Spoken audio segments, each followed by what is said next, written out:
Buenos días. Hoy ha habido gobierno, como sabéis. Vamos a intentar ser hiper breves porque hay muchas cosas, especialmente dos de ellas muy interesantes, que os contarán los consejeros aquí presentes. Hoy hemos aprobado varias cuestiones que tienen que ver con la reducción de la brecha digital y el fomento de la participación vecinal, que era una cosa pendiente en los nuevos modos del siglo XXI, con un nuevo impulso que ha diseñado el área de participación. Hemos hablado también de nuevos convenios urbanísticos, de nuevas medidas que tienen que ver con la movilidad pública y fundamentalmente con viejas causas pendientes también hace mucho tiempo y también con un programa específico para mediar en casos de ocupación de viviendas. Os lo desgranamos. Primero, la convocatoria de subvenciones a asociaciones vecinales, entidades ciudadanas, comisiones de fiestas y AMPAs en las juntas vecinales y en las juntas municipales para el próximo año, por un total de 634.000 euros que os cuenta la consejera Elena Giner. Gracias, Fernando. Buenos días. Sí, bueno, pues hoy hemos aprobado en Gobierno la convocatoria de subvenciones que tradicionalmente se convocan desde las juntas de distrito y juntas vecinales, que son las de asociaciones de vecinos, AMPAs, comisiones de festejos y entidades. Y bueno, con varias novedades, hay 61.000 euros más que el año pasado, un total de 633.449, porque hemos seguido aplicando en la distribución entre distritos y juntas vecinales una distribución acorde a distintos criterios que hemos estudiado para ir aumentando y adaptando a la evolución que tiene cada uno de los distritos en cuanto a población, características de cada distrito, número de AMPAs, número de asociaciones, etcétera. Es decir, las hemos ajustado y actualizado a la realidad. Hay otra novedad en estas subvenciones, que es que cambia la comisión de valoración. Es algo que puede parecer un detalle, pero va a ser relevante y es importante que las entidades lo conozcan y las juntas vecinales y de distrito. Por aplicación de la Ley de Ética Política del Gobierno de Aragón de 2017, toda comisión de valoración de subvenciones públicas no puede estar compuesta por cargos electos ni por personal eventual. Es decir, unas comisiones que hasta ahora las formaban los vocales de las juntas de distrito y los presidentas de las juntas, ahora estará formada exclusivamente por técnicos, con lo cual pues es un cambio en la dinámica que se venía desarrollando en estas subvenciones. Informaremos puntualmente a todas las juntas y todas las entidades de esos cambios para que se tengan en cuenta y no generen ninguna dificultad ni ninguna duda. Se ha adaptado también a otra legislación, al Plan Estratégico de Subvenciones, al Plan de Igualdad. También las de las comisiones de festejos se ha incorporado alguna cuestión relativa a la prohibición de menores de acceso a lugares donde se expenden bebidas alcohólicas, al fomento de apuestas y juegos de azar, la Ley de Protección Animal. Ha habido algunas incorporaciones a ese respecto. Y además de estas líneas de subvenciones, que son las tradicionales, hemos abierto una línea nueva de subvención dirigida a asociaciones vecinales de 80.000 euros, que va dirigida al fomento de la dinamización de la participación vecinal y reducción de la brecha digital. Son dos cuestiones que son claves en estos momentos en lo que es la participación y el desarrollo y evolución que está teniendo la participación y que hemos recogido para apoyar y fomentar el papel de las asociaciones vecinales en este sentido. Por un lado, para promover procesos participativos dentro del tejido y de las propias asociaciones, es decir, hemos desarrollado muchas actuaciones durante esta legislatura para que el ayuntamiento abra la participación, pero no es el único cauce de participación. También las entidades, los vecinos, se organizan y participan en torno a las cuestiones que les importan. Lo que queremos hacer desde el ayuntamiento es apoyar a esos vecinos, a esas asociaciones que quieren abrir un proceso para ver con sus vecinos qué hace falta hacer en una plaza, cuáles son las prioridades de un distrito, pues que lo puedan hacer y puedan ser apoyados por el ayuntamiento a través de esta subvención. Además, también se incorporarán propuestas de ideas que tengan las asociaciones vecinales para reducir la brecha digital, ya sean cursos de formación de informática para acceder y utilizar las herramientas tecnológicas, ya sea elaborar materiales que puedan servir para difundir y para facilitar el uso de las nuevas tecnologías, ya sea dotar de equipamientos. Bueno, pues todas esas cuestiones, muy demandadas también por el tejido vecinal, pues a través de esta subvención podemos apoyar que se hagan esas acciones desde las asociaciones de vecinos. Se aprueban hoy en Gobierno, después pasarán a publicarse en el Boletín Oficial de la provincia y una vez publicados habrá un plazo de 20 días para la presentación de los proyectos, para después 3 meses de valoración. Aprovecho también para decir un dato, como ayer era el último día para presentar las propuestas de los presupuestos participativos en barrios rurales, para daros el dato, aunque os lo pasaremos también. Ha habido un total de 381 propuestas entre las 14 juntas vecinales. El 65% de ellas han sido de manera presencial y el 35% de manera digital. Es decir, aquí se invierte ese porcentaje y esa mayoría de uso de los medios digitales o los medios presenciales. Recordaréis que hay barrios rurales que tienen 20 habitantes y otros que tienen más de 10.000, hay una disparidad, pero bueno, si tiene sentido sacar una media, hablamos de una media de 27 propuestas por junta. Para lo que es el tejido y la cantidad de población que hay en las juntas, es un resultado pues, que demuestra que ha habido interés, que se ha generado interés por este proceso y ahora seguimos avanzando con las siguientes fases. Gracias. Hay dos asuntos urbanísticos que os contamos de modo rápido. Uno, que tiene que ver con los depósitos de Pingategui, los antiguos depósitos de Pingategui, porque el Gobierno ha aprobado esta mañana el proyecto de reparcelación que corresponde a ese área, a los depósitos. Este es un paso muy importante porque, como recordaréis, estábamos empeñados en el proceso de recuperación y revitalización de uno de los principales espacios urbanos vacíos desde hace más de 40 años en el interior de la ciudad consolidada, y que esto va a permitir la ampliación del Parque Pingategui, la creación de casi 24.000 metros cuadrados de espacios libres y zonas verdes y otros 38.000 metros cuadrados en general, de los cuales, por cierto, también habrá usos culturales, sociales, como estos depósitos. Así que hoy comienza ese proceso para la ampliación del Parque Pingategui y el avance de ese gran proyecto de recuperación de esa zona urbana, que ya os digo que son, insisto, 38.000 metros cuadrados, de los cuales 23.000 son espacios libres y otros tantos culturales, además de las 77 viviendas. Y el otro asunto urbanístico hace referencia a Parque Venecia. En este caso, lo que hemos aprobado ha sido la propuesta de un convenio con la Junta de Compensación. De este modo, el Ayuntamiento va a ejecutar las obras pendientes y la Junta de Compensación pagará 765.000 euros y además entrega de modo gratuito una parcela a la ciudad que está valorada en otros 153.000. Así que el Ayuntamiento por fin puede acometer las obras de urbanización que estaban pendientes en esta zona hace mucho tiempo y además cuya priorización se sometió, como recordaréis, a consulta participativa en marzo del año 2017. Y 3, tiene que ver con la vivienda, un programa específico para mediar en los casos de viviendas ocupadas cuando estas viviendas sean propiedad de la banca, que os cuenta el concejal Pablo Híjar. Bueno, buenos días.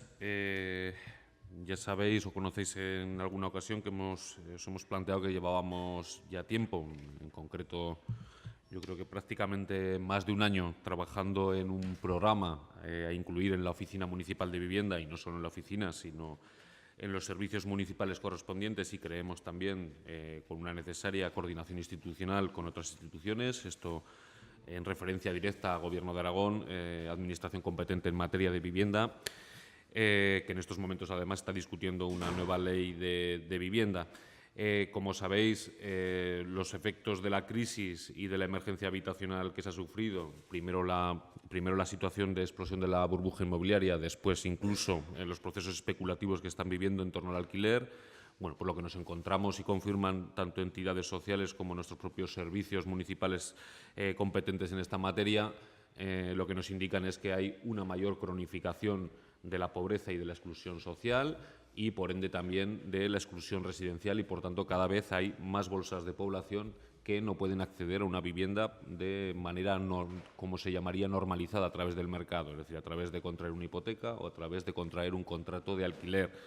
El caso es que esto ha obligado a miles de familias.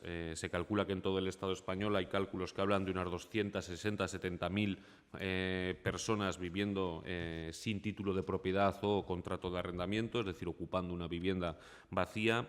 En nuestra ciudad el fenómeno también se da, con una intensidad seguramente distinta a otras grandes ciudades como Madrid o Barcelona, pero sí que se da en un número importante, como decía, asociado a las bolsas de pobreza que se han creado y cronificado durante la crisis.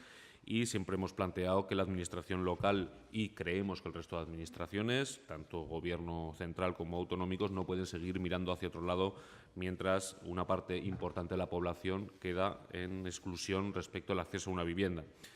No voy a profundizar en ese tema, decir que podríamos, de por qué se produce, pero la rueda de prensa es de Gobierno, no de solo el programa, hay que hablar de muchas otras cuestiones. Citar que el programa, sobre todo, lo que nos planteamos es establecer no solo mediación, sino acción pública, es decir, que no hay que entender solo este programa como un programa de mediación, sino también como un programa en el cual los distintos servicios municipales y esperamos que de otras instituciones se coordinen de forma efectiva para hacer un trabajo mucho más general y mucho más con una visión mucho más abierta, ¿vale? Porque en este fenómeno intervienen muchos factores de tipo social, de tipo económico.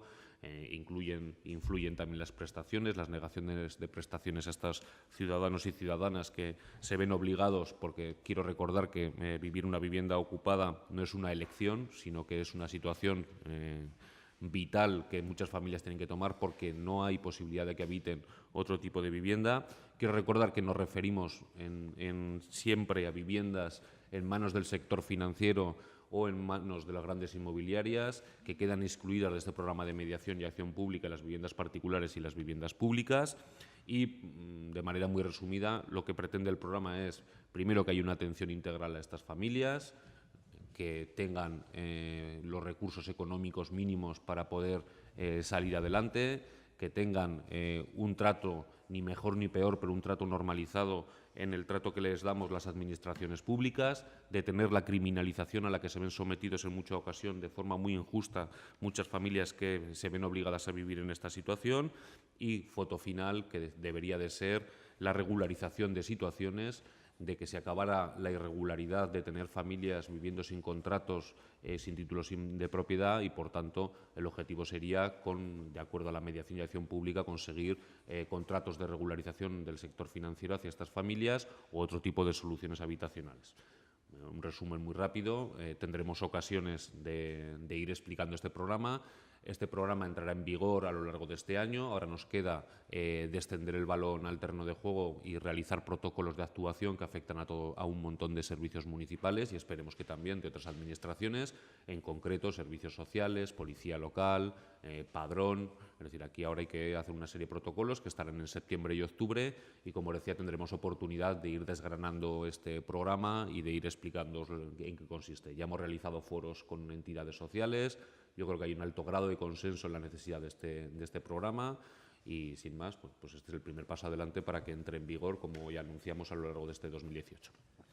Gracias, Pablo. Un asunto que tiene que ver con dinero y con deudas, pero en este caso ajenas.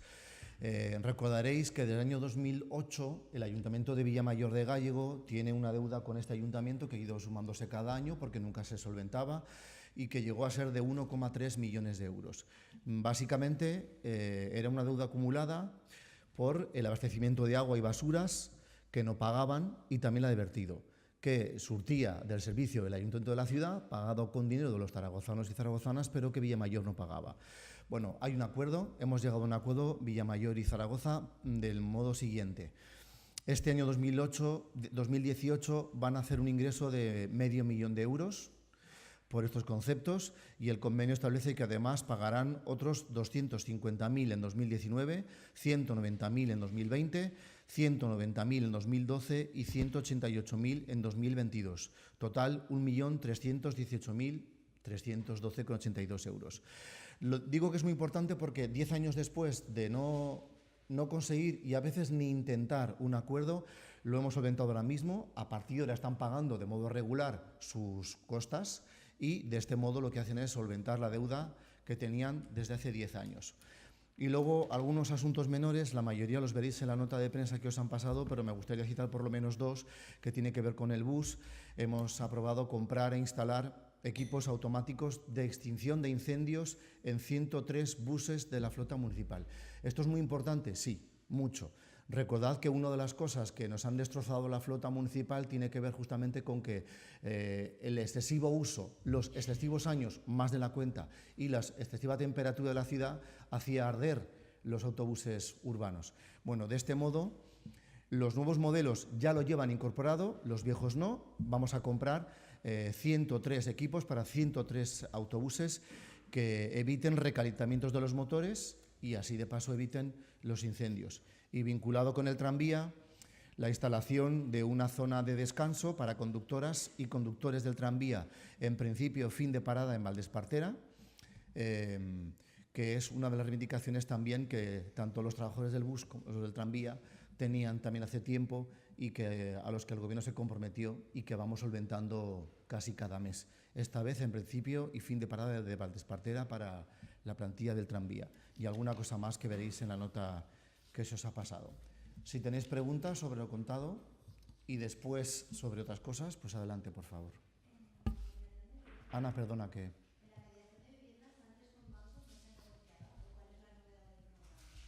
La novedad del programa, nosotros de manera excepcional, el programa de arrendamientos y alquiler permitía ir excepcionalidad para mediar en casos de ocupación de vivienda o otras situaciones que se dan, ¿no? De hecho, se abrieron 120 expedientes, ¿no?, en de ocupación de vivienda dentro del marco del programa de mediación en arrendamiento. Pero somos conscientes de que el fenómeno de ocupación necesita de una intervención específica e integral, ¿no?, que va más allá de la propia mediación. Es decir, la mediación tiene unos límites, que es la posibilidad de llegar a acuerdos, pero cuando no hay acuerdos entran en funcionamiento otros mecanismos, ¿no?, que pueden ser los realojos, soluciones. Bueno, pues hay que actuar, ¿no? El programa de ocupación, lo que de mediación y acción pública, yo resalto porque quedarse solo en mediación en este programa sería como vender humo, sino que implica una acción pública. Lo que representa diferencia es, primero, contacto con los bancos, ya existía, lógicamente, pero sí que yo creo que plantea colocar la pelota en el terreno de juego en un sitio muy concreto, ¿no?, y unas directrices muy concretas que hasta ahora no se tenían, ¿vale? Entonces, lo que se hace es poner negro sobre blanco cuál debe ser esa actuación de la Administración, en este caso local, con la aspiración, porque una de las cuestiones primordial para que este programa funcione es la coordinación entre instituciones. Esto es, lógicamente, un llamado al Gobierno de Aragón para ponernos de acuerdo en desarrollar este programa, un llamado a que la futura ley de vivienda ahora en discusión vuelva a introducir los criterios de la Ley 10-16 que permitían la protección de las familias sin título de propiedad y carentes de contrato, que parece ser que en la nueva redacción de la Ley del Gobierno de Aragón, que se está ahora mismo ya debatiendo a nivel social con distintos foros, parece que eliminan esa protección. Yo creo que este programa no solo responde a una mediación, sino que, como decía, su interés son varios, y también hay un interés en el sentido político de que se protejan de una vez los derechos de estos ciudadanos y ciudadanas y no se les pueda excluir del acceso, como está ocurriendo desgraciadamente, al acceso a prestaciones y a la protección social, porque entonces se crea, y con esto termino, una pescadilla que se muerde la cola, ¿no? O sea, familias que están en exclusión, pero que al mismo tiempo las administraciones públicas no les permiten salir de esa situación, ¿no? Eso sería un poco el resumen de este programa, intentar romper ese círculo vicioso de pobreza y exclusión residencial y dar visibilidad a esta situación.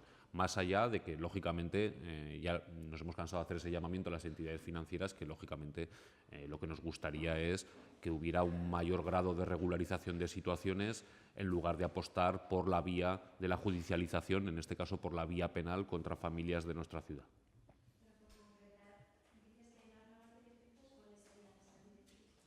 Bueno, las nuevas directrices es, como decía, mantener en la medida de lo posible toda la protección social para estas familias en igualdad, no ni mejor ni peor, en igualdad de derechos que el resto de ciudadanos. Es decir, que, por ejemplo, ¿qué plantea este programa? Pues que desde el ámbito municipal, que no es el único, porque estamos hablando de competencias que son de Gobierno de Aragón y que nosotros, bien por convenios con el Gobierno de Aragón o bien por de mutuo propio, nosotros ejercemos, pero en realidad esa competencia sería. Pero, por ejemplo, que una familia que está ocupando no se le pudiera quitar el ingreso aragonés de inserción solo por el mero hecho de su situación irregular. Por ejemplo, eso sería un ejemplo de lo que pretende este programa. Segundo, ¿qué cambiaría? Realmente las directrices de mediación que tenemos en alquiler son muy parecidas. Lo que no existía es un marco integral de cómo abordar esta situación.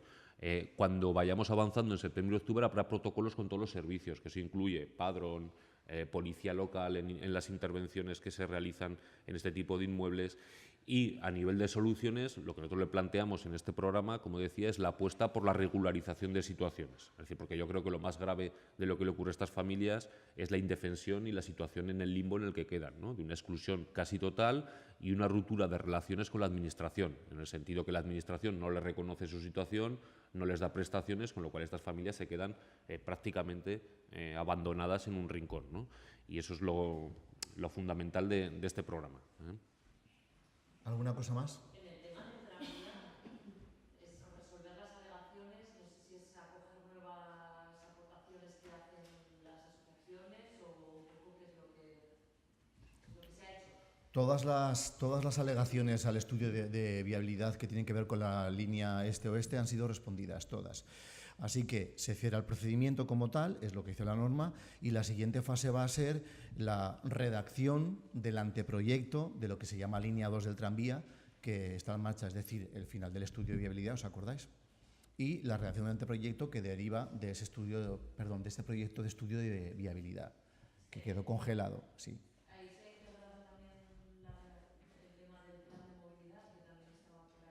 El plan de movilidad que está sin terminar, os lo contará con detalle la concejala cuando la llaméis, si queréis, Teresa Artigas. El plan de movilidad tiene que contemplar todas las opciones de movilidad de la ciudad, entre otras esta. Pero esto es dar por cerrado este estudio de viabilidad que estaba pendiente, ¿os acordáis? Comprado antes de esta legislatura. Dar por cerrado este proyecto de viabilidad porque se han contestado todas las alegaciones. Es cumplir con la norma. Chica, no sé, cuando esté Anita, yo qué sé. Cuando se contestan las alegaciones, tienes un procedimiento. Una vez cerrado el procedimiento, insisto, la siguiente fase es la redacción del anteproyecto, que es lo que planteaba el estudio de viabilidad comprado antes de esta legislatura. Es decir, se cierra este procedimiento ahora. Y cuando esté ese estudio terminado, pues lo conoceréis. Por supuesto, siempre en el marco del PEMUS, claro. El PEMUS es el marco del que nada se va a escapar. El PEMUS, por si acaso, a alguien lo tal, el sonido, el Plan de Movilidad Sostenible Urbana de Zaragoza es el marco del que nada se va a escapar. ¿Algo más?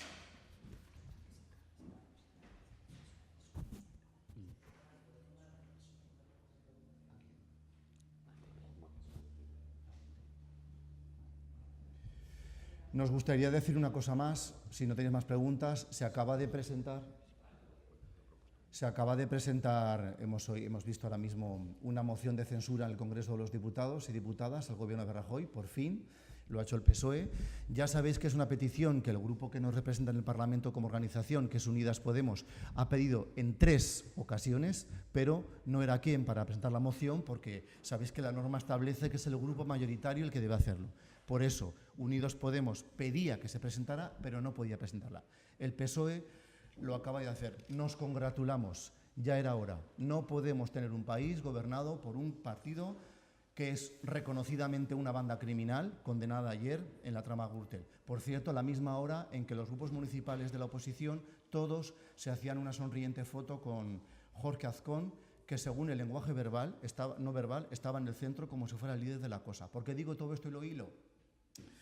Porque nos congratulamos, uno, de la moción de censura que presenta el PSOE en el Parlamento español contra el gobierno de Rajoy y el partido ya declarado oficialmente corrupto, como una trama criminal, pero eso tendría que hacer pensar a los grupos municipales en Zaragoza, fundamentalmente al PSOE, pero no solo, cuáles son las relaciones políticas que quiere seguir estableciendo con el resto de los grupos, a su derecha y a su izquierda. Es absolutamente incoherente que nos tengamos que alegrar de la moción de censura socialista en España, pero que aquí haya una no revelada, pero de facto, moción de censura entre los 4 grupos contra el gobierno de CEC. No tiene ningún sentido, no a nuestro parecer. Si no queréis nada más, nos vamos a seguir trabajando. Gracias. Gracias.